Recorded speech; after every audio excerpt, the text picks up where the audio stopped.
J'ai le droit de parler des trucs bizarres. Parce qu'à un moment dans Japon Investigation, on faisait la tournée des trucs vraiment chelous. Et à un moment, ils ont quand même un bar à lait maternel. Là, on n'a pas été tourné, on s'est dit c'était trop hard pour la télé quand même. Concrètement, c'est un bar où tu vas, t'as des nanas et tu payes pour boire à leur sein, quoi. C'est quand même super chelou. Voilà, ça c'était pour finir. Comme ça, au montage, si mon anecdote trop longue, t'en as rien à foutre, tu gardes les seins, quoi, tu vois.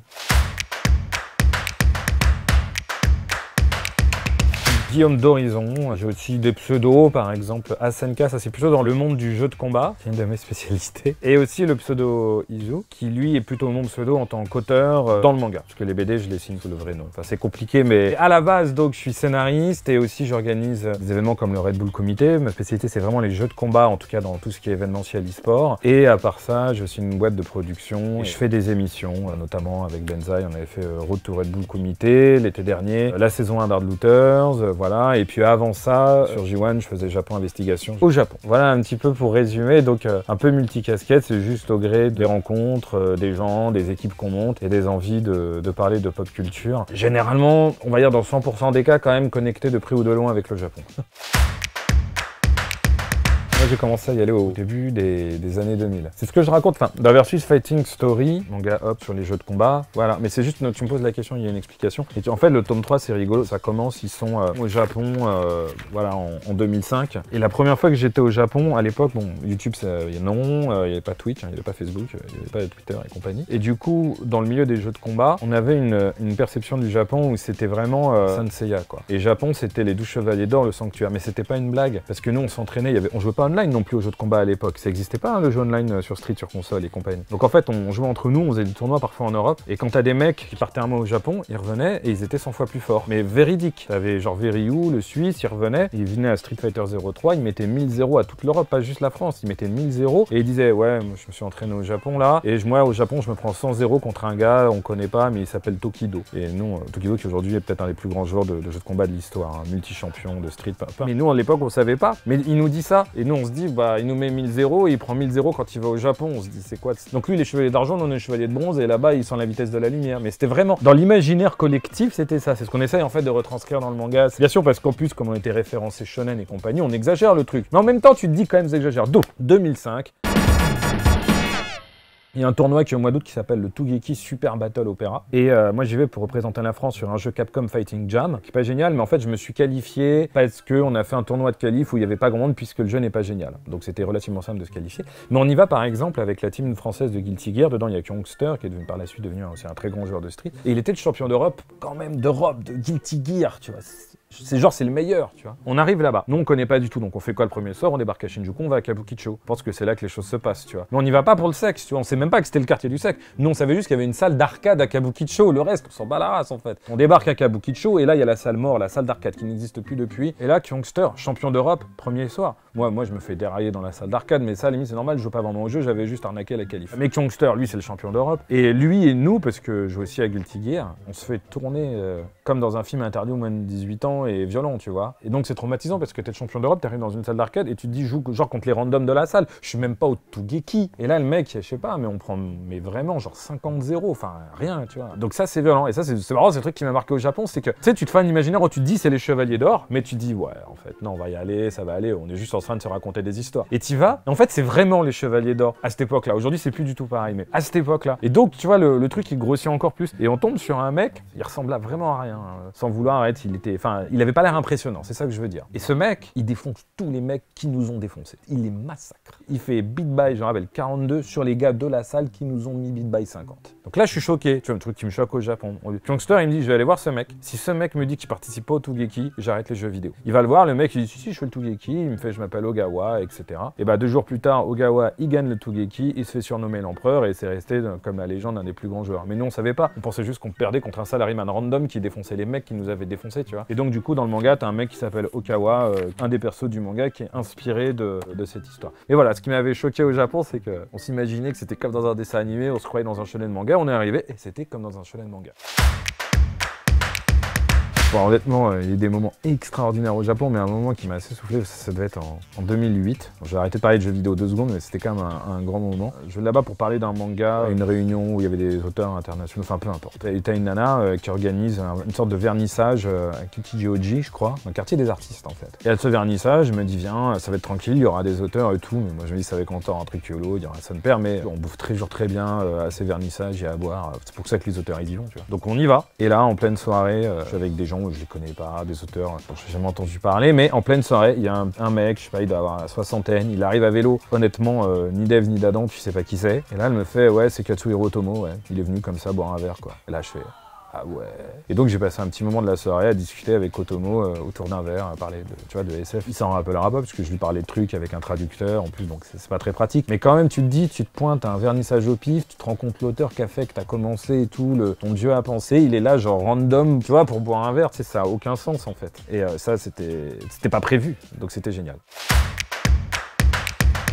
On avait tourné à Universal Studios à Osaka, quand c'est pété de monde qui fait 45 degrés, même si tu aimes ce que tu es en train de faire, au bout de quelques heures, t'es juste en train de crever, de mourir sous la... Enfin tu vois, genre t'es fatigué quoi. Mais ça à la limite c'était pas le pire. Le pire drôle, parce que c'est quand même plus marrant de parler de ça, c'est que les premières années au Japon, en plus je déchiffrais rien du japonais, et là on arrive sur un resto, il y avait des pures photos de viande dehors, classiques, on était à Ueno, et là on voit super photo barbac, on se dit waouh, trop bien et tout. On sait pas quel menu prendre, mais tu sais, il y a que des menus avec des pures photos, donc on se dit on va prendre le plus cher, on va avoir plus de trucs à bouffer, tu vois, plus de viande, etc. Donc on arrive et on arrive à dire qu'on veut le menu le plus cher. Ça, ils comprennent, on leur dit celui-là avec l'argent, quoi. Et en fait, le menu le plus cher, c'était le menu 100% gras. C'est-à-dire qu'en fait, tu avais la fondue de gras, mais que le gras, il n'y a pas la viande. Tu avais les gyoza de gras, les brochettes de gras, et tout au gras, tu vois. Le gras, évidemment, avec de la bonne viande, il n'y a pas de problème, mais genre du gras nature, tu vois. Ça passe à un moment, mais tout un repas en 7 services au gras, c'est flippant. Donc c'était mon pire moment culinaire de l'histoire de ma vie. Surtout que ça coûtait cher, donc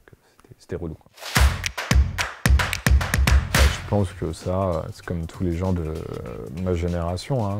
Tu commences par les années 80 par être élevé au dessin animé chez Dorothée. Après, je suis passé très vite dans l'import, en fait, assez jeune. Quand je comprends que les consoles d'import sont en 60 Hz et que les PAL sont en 50, c'était terminé. J'avais la chance d'habiter à Paris, tu vois, près du boulevard Voltaire, donc je pouvais aller squatter dans les magasins, attendre des trucs. Donc après, je me suis intéressé qu'aux machines d'import. Petit à petit, après, il y a la vague manga papier qui en plus est arrivée. Après, on a commencé à comprendre qu'on pouvait acheter des VHS, c'est ton cam, pour écouter les dessins animés en japonais. Enfin voilà, donc si tu mets tout ça bout à bout, et après on a commencé à organiser des conventions, puis des festivals manga, bout à bout, à un moment, t'as envie d'aller où ça se passe. Mais ce qui est très drôle, c'est que j'y ai pas été la première fois pour genre acheter des jeux, collectionner du rétro. En plus à une époque, putain, si j'avais acheté des trucs à cette époque-là quand j'allais au Japon. Non, quand on y était, donc je disais en 2005, parce qu'on était fan de jeux de combat d'abord, et qu'on voulait se taper contre les Japonais. En 2005, j'ai rien vu de Tokyo. Je veux dire, on est resté genre 2 semaines. On avait juste fait la map, tu sais, des stations où t'avais des salles d'arcade en fait. Et on n'a rien vu d'autre, genre pas un temple, vite fait avec Akihabara, tu vois, mais rien à foutre. Alors qu'à Akihabara, t'avais des jeux Neo Geo, je me rappelle des jeux neufs, Samurai Spirit 2, 500 yens.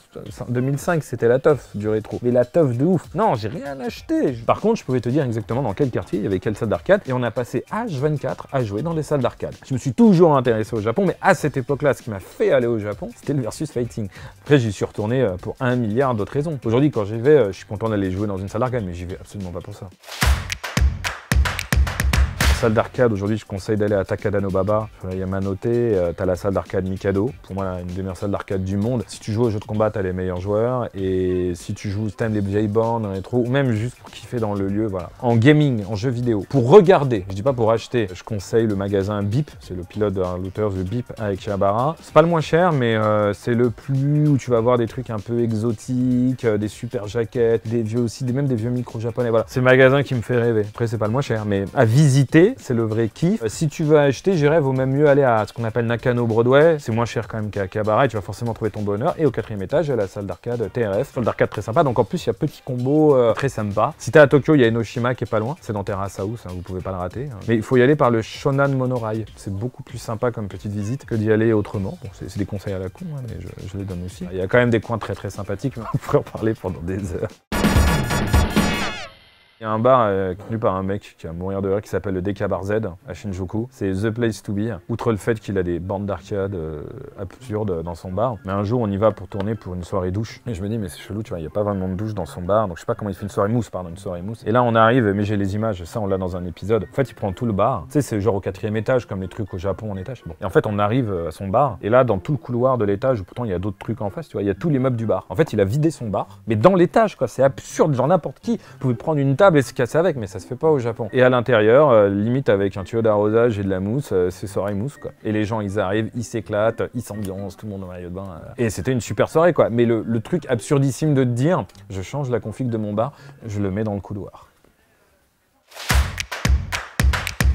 Je pourrais pas y dire. Je pense pas. En fait, je pense que c'est le meilleur pays du monde quand il va, alors soit pour des vacances, soit pour passer 1 mois, 2 mois, même pour travailler, ou même quand il retourne, c'est le meilleur place to be. La seule raison pour laquelle je pourrais pas y vivre, c'est que voilà, tous mes amis, ma famille, tout le monde est à Paris, voilà, c'est tout. Maintenant, si toute ma famille et tous mes amis étaient à Tokyo, bah ouais, je pourrais y vivre, ouais, c'est aussi bête que ça en fait. Les Français que j'ai rencontrés là-bas, ceux qui sont heureux, c'est soit ceux qui sont des artistes, des freelances, ou qui ont monté leur propre boîte, comme Nin Game qui fait de l'import jeux vidéo par exemple à Osaka. Enfin, ils importent dans le monde entier, mais le siège est à Osaka. Eux, ça va, parce que tu vois, ils bossent pour eux, ils se sont fait leur écosystème, mais genre français, employé dans une énorme boîte japonaise, je pense qu'en fait tu deviens ma boule en fait. C'est pas que c'est pas bien, c'est juste une autre culture, c'est pas mieux, c'est pas moins bien, non, c'est juste très différent. Maintenant en indépendant, t'es artiste là-bas, tu traînes dans le milieu des artistes, qui sont d'ailleurs souvent les gens les plus ouverts par ailleurs, tu traînes dans le milieu du gaming et tout, j'ai rencontré des gens extraordinaires, ouais je pourrais vivre avec eux si je suis indépendant, freelance, ou si j'ai ma boîte, et si j'ai ramené tous mes amis là-bas, toute ma famille.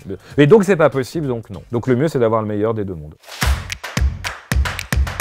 Le mieux, c'est quand même la salle d'arcade Mikado. Hein. Là, je pourrais y passer ma vie. C'est le vrai geek, tu vois. Ouais, c'est Mikado. Ouais. Il y a un resto à Ekoda, c'est dans une sorte de banlieue proche de Tokyo. Ekoda, c'est une station, et il y avait un resto qui faisait un des meilleurs katsudon du monde. Je sais que c'est banal le katsu, tu vois, mais c'est un petit resto dont je pourrais pas donner le nom, j'arrive pas à déchiffrer les kanji. Et ils font le meilleur, pour moi, hein, le meilleur katsu, en tout cas que j'ai mangé dans le monde. Quand tu le commandes, c'est limite, tu vois, ils font cuire chaque élément à la main qui est pas du tout pré-cuit, ou tout est pané au même moment. Enfin voilà, ça dure 3 plombs pour juste un katsudon. Ok, ce katsudon là, voilà, c'est vraiment dans Food Wars quoi. Tu sais, tu manges le plat, tu perds tes fringues et tout quoi. Alors que c'est le katsudon de rue, mais c'est le thème de Food Wars, tu vois, c'est la street food qui va au-delà des trucs gastro que j'ai pu bouffer au Japon. Mais alors, c'est pas le même katsudon que tu manges rue Sainte-Anne à Paris, hein. Mais c'est moins cher en plus. En seinen, j'irais donc Akira, et tu vois, sans doute Dragon Ball en shonen, donc c'est très... en tout cas dans le top 1, après dans les autres, ça peut varier, mais dans le top 1, c'est très classique. En film, ça se joue forcément entre Akira comme un chef-d'œuvre absolu. Et j'aime beaucoup aussi le premier sketch de Memories, donc milieu des années 90, enfin, Magnetic Rose, enfin même tout Memories est mortel en fait. Cowboy Bebop est quand même, en tout cas d'un point de vue technique et d'écriture, de réal, sans doute la meilleure série, hein, je pense, de l'histoire. Enfin, il y en a des tas que j'aime. Après, parfois, j'ai des coups de cœur perso parce que je les ai vus à l'époque, à une époque où j'ai adoré, genre j'adorais Scaflonné, quoi. Parce que je l'avais vu en festival comme ça, et puis après voilà, je suis un grand fan, même en animé, de Sanseiya, pour la musique, etc. De trucs plus classiques, quoi. Mais j'essaie de trouver des trucs un peu marrants, voilà. C'est dur ça. Ça doit sans doute être Street Fighter 2 puisque c'est lui qui a tout lancé. Et c'est le fait que Street Fighter 2 existe que j'ai fait tout ce que j'ai fait derrière. Sinon j'aurais... Ouais, c'est un jeu qui a énormément compté dans ma vie. Donc c'est plus facile de dire quel est ton jeu par genre préféré. Mais voilà, si devant en rester qu'un, ça serait le fondateur, ce qu'on appelle la discipline des jeux de combat aujourd'hui. Ouais. Là, Yoko Kanno, des Scaflonnés, de Cowboy Bebop et de Macross Plus. 7 samouraïs. Ouais. Un truc qui s'appelle Le Garde du Corps aussi, qui est absolument... je crois que c'est ça le titre français, je suis pas sûr. Ouais, je trouve le titre français, qui est un film fantastique. La propreté. Honnêtement, tu prends le métro là-bas, les toilettes du métro là-bas, ils sont plus propres que les toilettes d'un restaurant étoilé ici. Hein. Non mais c'est vrai quoi. Et la propreté, le fait que tout soit clean, que les gens ils soient hyper polis, quitte à être polis à l'extrême quoi. Je regarde Terrace House. En fait, c'est hallucinant parce que tu te dis je déteste la télé-réalité, hein, je veux dire. Mais ce qui est hallucinant, c'est te dire qu'ils feraient ça n'importe où dans le monde, jamais ça marcherait. C'est plus une étude, quelque part, des comportementales japonaises où les comportements te font halluciner. Mais d'ailleurs, il faut savoir que Terrace House marche surtout à l'étranger. Ça marche pas ça marche, mais pas si bien que ça au Japon. C'est surtout les étrangers, ils hallucinent tellement. Pour les Japonais, c'est normal, mais pour les gens qui sont au Japon, tu dis les comportements, tu vois, de drague, d'échange, d'interaction sociale, c'est hallucinant en fait comme émission. Quand ils pensent 2 minutes, tu mets ça n'importe où. C'est en France, les mecs, au bout d'une heure, ils sont en train de se taper dessus, tu vois, mais chez eux ça marche, donc c'est ouf. On tournait des trucs dans des lieux un peu exotiques de Tokyo, c'était pour Japon Investigation en saison 5. C'est un bar qui se trouve à Harajuku, tu vois, et on doit aller tourner là-bas, et j'ai mon pote, donc qui est le patron du Deka Barzel, me dit viens, je t'emmène là, quoi. Ce soir-là, en plus, il s'est déguisé en drag queen de ouf, il faisait 2m10, donc tu vois, donc, tu te balades dans la rue avec, tu sais, c'est hyper exotique, tu vois, dans la nuit, les gens, ils se retournent, t'as des gars, au coup de jean, tu vois, avec des mecs grands de 2m10, ça a aucun sens, c'est la team, tu vois, c'est la A-team, mais qui a zéro sens, et on arrive dans ce bar, multi-bar, à côté d'Harajuku, et il me fait, attends, avant de voir le bar, on va aller voir le karaoké du bar. Et je fais, mais je suis déjà passé devant, je sais pas, il n'y a pas de karaoké. Si le patron, si, t'inquiète. Là, on passe par derrière, et c'est Fort Boyard. On pousse un panneau, on pousse des pancartes, je fais, mais oui, m'emmène, enfin, je sais, ça n'a aucun sens. Mais vraiment, tu pousses des trucs, tu passes comme ça, mais c'est absurde, et son film, c'est dans l'épisode. Hein. Et là, on monte d'un escalier, et c'est genre un appart qui est au-dessus du bar, effectivement, où genre, c'est impossible que tu trouves si t'es pas un habitué, ça n'a aucun sens. On rentre dans le truc, il me fait, mais on est chez des gens, là, fait, non, c'est toujours le bar. Là, il y avait des Canadiennes, des gens, t'avais un serveur, mais en débardeur, en train de servir des shots de saké, etc.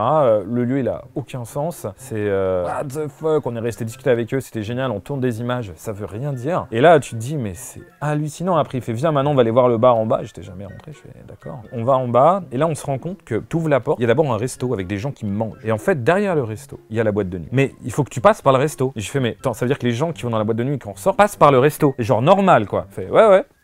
Mais ça a aucun sens. Enfin, donc les gens qui mangent là, tout a des allers-retours de... Ouais, t'inquiète. Ok. Donc là, on va dans la boîte de nuit, super ambiance et tout, mais c'est... Tu vois, quand il réfléchit 2 minutes, l'endroit, il y a d'autres pièces, tu vas dans l'épisode et tout, et tu te fais... Mais... Et voilà, et on a passé une soirée extraordinaire. Et ce qui est génial au Japon, je pense, c'est ça. C'est pas balisé quelque part. T'as dans certains quartiers, tu peux arriver dans des bars, ils ont des bars à thème, surtout d'ailleurs tout et n'importe quoi, mais tu vas arriver dans des endroits complètement, mais what the fuck. Mais ça va toujours être globalement sympa, accueillant, jamais tendu, etc. Et voilà, et quand tu commences à connaître un peu ces trucs underground, comme des concerts aussi, ils ont énormément de concerts en fait dans des basegrounds, en live house, en -1, tu le trouveras pas dans un guide du routard, entre guillemets, quoi. T'es obligé de connaître, par exemple, des Français sur place qui vivent là depuis longtemps et qui peuvent te servir de guide. Parce que même dans les guides lambda, il n'y a pas ça. Bien sûr, Nakano, Akihabara, tout ce que tu veux, oui, d'accord, tout le monde connaît maintenant. Et du coup, c'est ces lieux qui vont, je pense, vraiment être magiques. C'est pas non plus le temple du coin où t'as les mêmes touristes qui font la queue pour aller le voir. Non, tu vas aller voir le vrai Tokyo, de la musique underground de ceci, les vrais bars complètement YOLO. C'est génial, ça peut faire peur parfois au début, mais c'est génial. Versus Fighting Story Tome 3, ça sort chez Glénat, voilà. En gros, c'est Slam Dunk, cross Hikaru no Go, cross Ice Shield 21, mais dans le milieu de l'e-sport. Ça marche, c'est une promo. Sinon, bah, toujours en ce moment, vous pouvez voir Hard Looters. C'est sur YouTube, c'est diffusé sur la chaîne de Benzaï TV, voilà, que je salue. C'est simple, hein, c'est à chaque épisode dans cette saison. On fait le tour d'une boutique ou d'un lieu culte de la pop culture à Tokyo. Bon, en tout cas, merci d'être venu et c'était très plaisant d'être là avec vous. À bientôt. Abonne-toi à Tanuki no